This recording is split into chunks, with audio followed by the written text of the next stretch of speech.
Hey, I'm Kev Cam. Going back to MotoGP 21, where last time we won't talk about Portugal. We're in Spain now. Found a Jerez and Nieto, and once again we're making it through the qualifying one with our pals like Surin, Baltus, Dixon, Navarro, Corsi, Luti, Del Porto, Enos, Manzi. Joe Roberts joining us though. Having a day out in here in qualifying one. What are you doing down here, Joe? There we go. Qualifying. Couple of laps here right at the end of the session, as it's been dry in this track, as it was dry in free practice 1. And then it rained in free practice 2 and 3. And see, not raining here. We're just having a wet track here in qualifying. It's going to be dry in the race, though. Which I hope it is dry, because our pace in the wet was very poor. We were getting better in the dry. Just like with Portugal, we like the medium tyres. It seems like for the race. We're not very good in the wet either. Bike is much more tricky to ride in the wet. MotoGP 21 than 20. And 20 was almost like riding in the dry. Just you're a bit slower. Now it feels quite different, as there's lots of crashes again, unfortunately. I will highlight the main crashing point for opponents when we reach it. Sector 2 is very good for us, mainly because it's one straight. I say that's mainly because it's the straight. I say that's why it's very good for us, as we outbreak ourselves into the Dano Pedrosa corner, as is now known.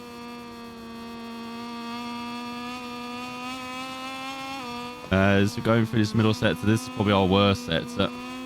Sector 3, very high speed technical corners for this double right. Which you can't be aggressive going in. You can be aggressive going out though. I'm trying to attack this curb. Now the final sector, where it's a bit mixed. Because again, you've got a couple of high speed corners. And this is where they're crashing. Through here, once again, they're exiting wide, like we saw in Portugal. So that's a hot spot to watch in the race, as you go through Jorge Lorenzo corner, with the long lap penalty on the outside. Actually, pretty neat long lap penalty. You don't lose too much, I don't think. As it's set at 53.9, we're not embarrassing ourselves too much. That's much better than the 55 I set in practice. But yeah, we'll do one more lap here. Final lap of the session as well.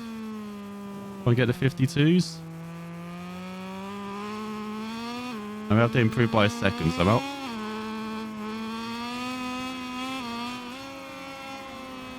As I do quite like this first set, even though we're not the best through there. We have improved by half a second. We'll found half the time to improve.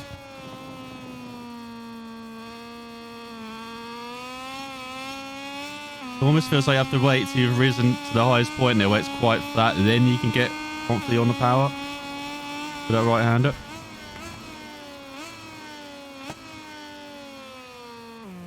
All the way down the first, so we kind of hit the apex. We gained a few tenths there.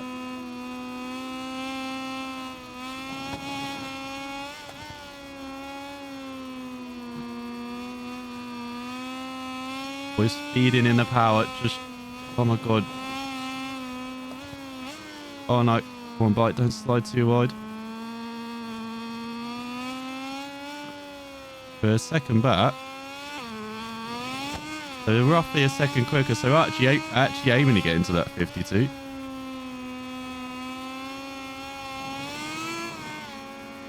And now we've got on the curbs. Curbs just drag you away. Just spin up the tyres. Especially in these wet conditions.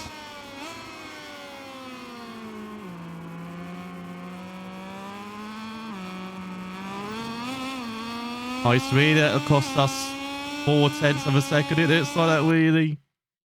But obviously could have got into the 52s, as instead Aldazari leading away by a 51.5 ahead of Navarro, Dixon, Manzi. Roberts does not make it through.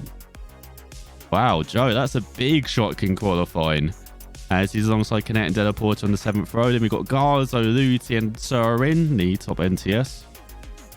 Arenas, Bulliger and Chantra. Then you've got Ramirez, Baltus, of course, we're in last. We could have got into the high 52s at the end there, so we're not too far back off, actually. compared to previously this season. So before we get into the race, the development test has been really good for us. We did the Tour of the Trade, which is right at these 62 miles or around 20 odd laps, which we did. We did the clean lap with long lap penalty, which we actually didn't do. It just gave it to us. I will take it, as I actually did the long lap penalty the lap before. So I'm not sure if it counted that as the lap. I don't really understand it.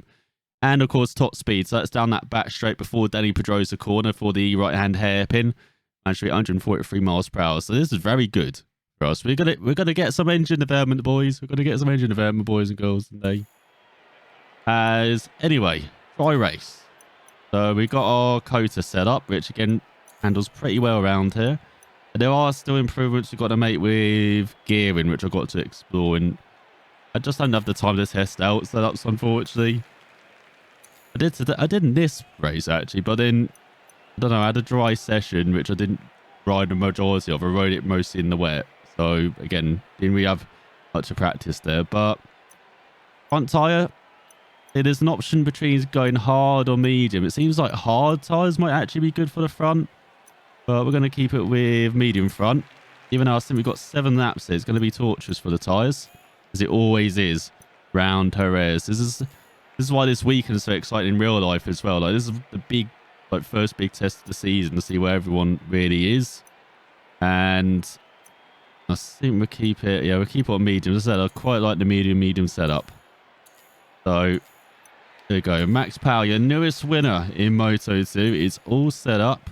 Brakes exactly the same as Portimao as well. Don't want to change the thing. Fuel all galloned up. So, let's look at the grid. As on pole is Dijon Antonio, the Bezecchi and Lowe's. And then we've got Gura, Connor Fernandez, and Vietti Baldassari, Ben Snyder. Fernandez home here ahead of Schrotter. On the 5th, Overge, Manzi, Bulliger. Well, Amager, say Joe Roberts down in 19th. Yeah, lots of hard options actually, which is surprising. Again, good variety throughout the field. So we are revving up at the back then. As underway in Jerez for 6 laps, not 7. I'm not sure Max Power like that start. Wasn't the best start. So we're braking deep. Braking too deep. Everyone goes wide in front, maybe to the outside of Baltus it. There's a couple of riders down. Who's that? That's Garzo and Sir in as well. And Arenas. So we're battling to beat SNTS then here with Barry. As he get by into 26. Good move. Bit forceful.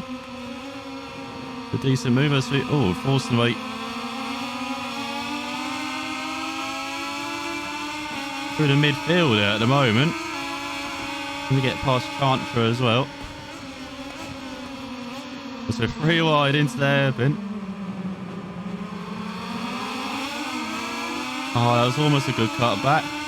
We've got, what the fuck are you doing, Burger? Just rode into us like we're not there. All wide. Oh, now Chant just rode into us.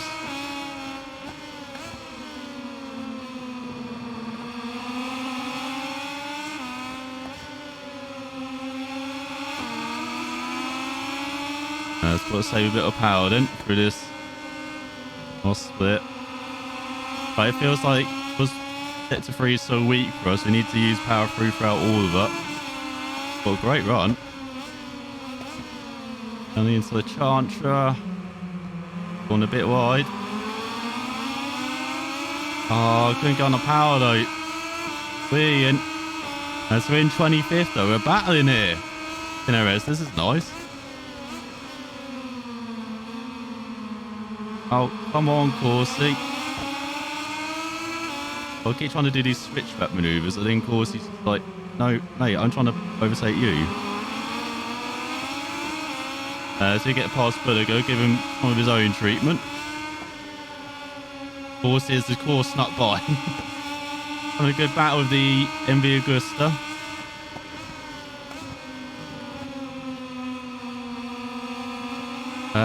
Corsi, come on. Just rode into us.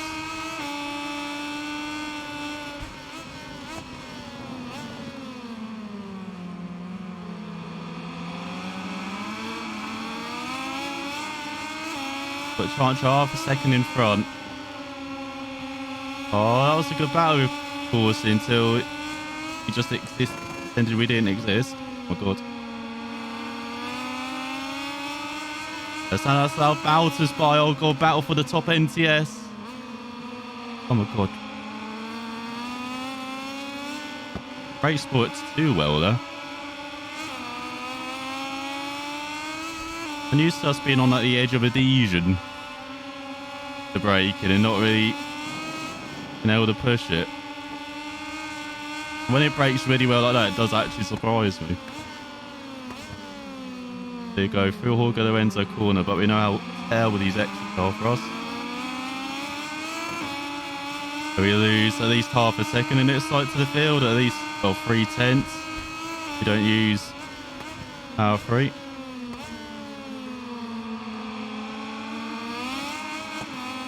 Come on, Barry. As we're 3 seconds off the pace, just under 3 seconds off the pace. But with Barry, we can roll up the rest of the field here.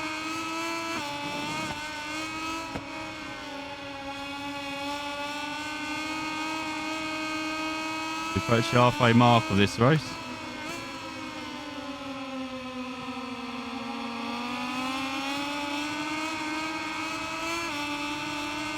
Go great in the toe of Barry. As we become top NTS again, do we? Doesn't seem to be trying to outbrake us.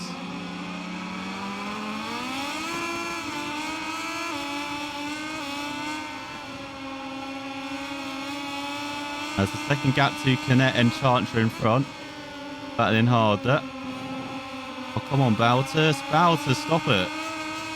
Why did I like overtaking on the grass? Bit frustrating when you're going through a corner like that and you're just being pushed. So you can't actually ride through it.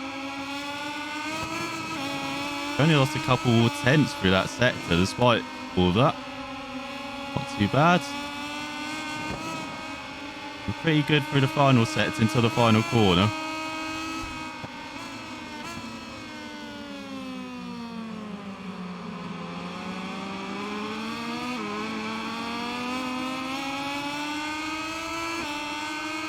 Go across the line. 44? That's only a second off the pace. That's like good.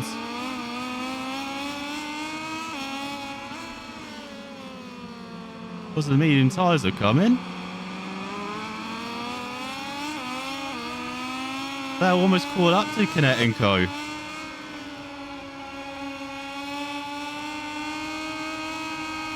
That's a second back.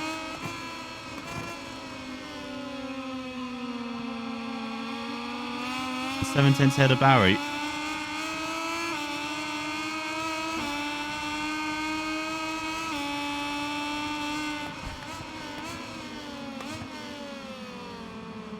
can see that line in front's running deep into the points as well. Come on, tyre. Oh, whenever he would just want to accelerate, man.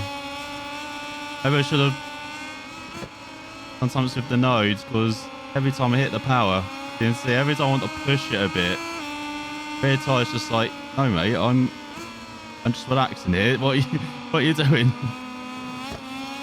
We'll take the off track. Oh, okay, that's a legitimate line apparently. We'll take the legitimate line. But this is encouraging without the upgrades. We're like, I wouldn't say we're right there on the pace, but not far off. Let's see on to the final lap. Been a good race. I know we're only finishing, what, 24th? There's been like no major incidents for opponents. Oh, we're on. Oh, it's penultimate. That. I ahead of myself it. Apart from Corsi. Pace has been good.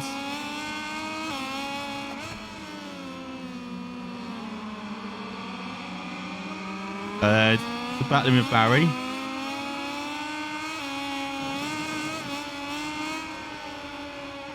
Seems to be consistently 7/10 behind us now. We haven't had the best first split there.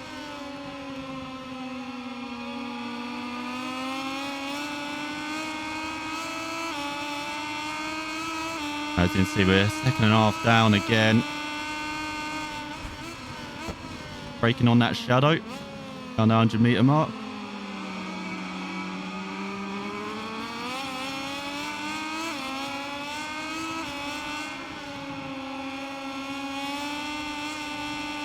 I don't know, they've always gained like a couple of tenths on me through this corner. I don't know how. I'm going much quicker than that through there.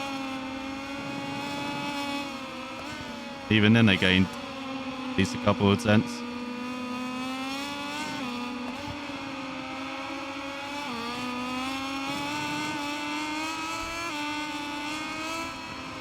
We just can't get close enough, can we? It's too similar pace. Opponents. Is good and bad in this case as well. It means we can't totally close up.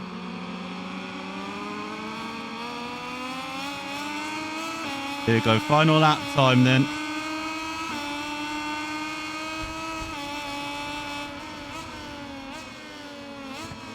Come back here, Kenneth.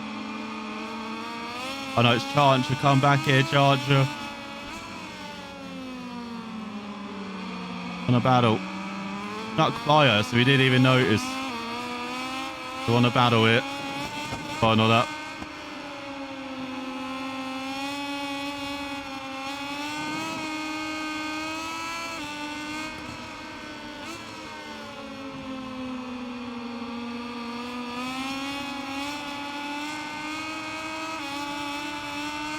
Use a bit of power free there. Then we've got this thing of the lap as well. We have to be way too patient through that hairpin.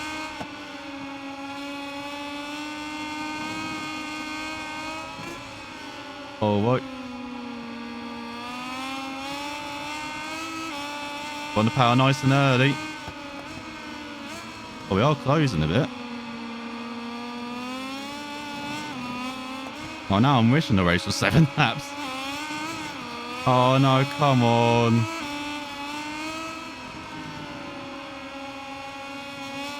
Just gonna have enough fuel to finish it.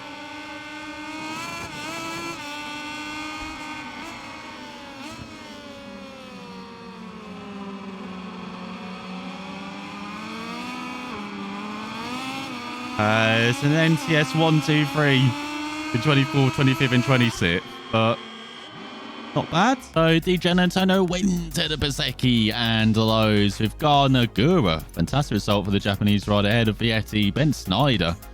Fernandez Roberts recovered to 9th. Great result for the American after his poor qualifying ahead of Dixon, Vergey, Trotter, Manzi, Cameron and Navarro. And at the points ahead of Montella and Luti Baldassari. There he is in 18th. As what's the gap? 8.4. So we were less than 4 seconds off the points. That is not too bad. So very happy with that. And as you can see, like 12 seconds off the win. As set at 44.7, that is solid midfield pace. That would have got us. Maybe could have snuck us a point if we had a bit of a better start. As it looks like we had Canet, Arbolino, Fernandez. Wow, Ralph Fernandez down there. What the hell? As we had Corsi after his attempted overtake out of here. And with Garza and Ramirez who clashed on the first lap. Then the championship, Bezzecchi almost at 100 points already. 46 head of... He almost has double the points of everyone else. Those up to third head of Gardner. Gura down to 5th despite his fantastic result. Indeed, Giannantonio up 3 places. We're down 3 places. Or Matt Powers down to 9th. Fernandez into the top 10. Top 4 places is Drake Dixon. Of his teammate now, Verge by a point. As Arenas rounds out the top 20. Has 24 riders score points. Montella now the best not to. As in the teams, Sky Racing Team VR46 leading by 32 points ahead of Red Bull KTM IO. Then Mark VDS Honda Team Asia. Grassini rounds out the top third. Tire Trans Intat DP Hertz NTS down 3 places. As Grassini the big winner up 6 places. The top 5 ran out of top 10 is Aspar. As it's fantastic to see all of the teams have scored points. I know extenuating circumstances for that. As research data, let's see, pass, tool of the trade, pass, clean that with long lap penalty, pass, top speed. So lots of research. Oh, the engine, we can do it. Lots of research engine for the for the engine, for the frame, for the electronics. Let's get on that immediately. Frame developed. All of you lot, you're going over here now. As we've got a big upgrade. Maximum torque increase. I'm not sure with our way of accelerating actually might be a good thing, but 4 weeks do we get that engine. 4 damn weeks. And I think the races are more spread out now. So there could only be like 2 races. Oh, we've got no one. Come on left. Yeah, we've got 9 staff. Oh, what? Hey, what are you doing here, mate? Oi. You. Reassign staff to, yeah, to research. Oh, I love that we can just quick button press it now. That's pretty cool. So for electronics, as it's some way away from the engine brake increase, better really controls what we need. So we just need another good weekend of research, and we can do that. As you're on frame reproduction. So let's check out our levels. I think you might want to be on electronics, mate. As engine, what have we got? Only 56. Well, we're not bothered about that. What about for frame? Are we quite a long way away on frame? Not too far away from tire consumption reduction. I think we need this better. We need frame section reduction, which or rear swing arm design is actually probably better. We're nowhere near that. But you go on research for electronics, mate. I don't want to do that. Who are you? David Ortega. Oh, he gives us 50 for frame. That's why he's there. No, Ortega, you're going over here.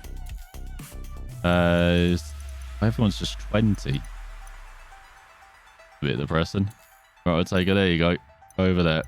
Need to research some electronics. But at least we've got the main upgrade with the frame. An engine is coming. If we look ahead, as you can see, we've got a bit of a gap. It's Le Mans. Bit of a gap. Then it's Mugello. And then for Catalonia, we get the engine upgrade. Shame it's not for Mugello. Why is it always a week late? These upgrades when we need it. Like, that frame upgrade would have been brilliant for us in the race. Might have got us points. The engine upgrade, never know. It could get us points in Mugello if it came. But yeah, next up, the French Grand Prix. As we head to France, Le Mans, and the Shark Helmets Grand Prix de France. So, should be a great weekend for us, maybe. We do quite like Le Mans, even though we're not the best round it. As what are you doing? You do engines, but you cost a bit more. As you got in the MotoGP for several years, quite competent, specialised managing engine and fuel consumption. It does improve electronics as well, even though we take a lot away from the frame. I think we kind of need improvement for the frame as well. Engine's already there, so I don't know. Maybe if actually it does improve electronics, maybe I shouldn't have rejected them. We need to save money anyway. No, we've got 40 grand in the bank. We're not rolled in dough here. But thanks for watching all. Hope you enjoyed some more competitive riding in Jerez. Maybe it'd be even more competitive next time. Thanks for watching. We'll find out then.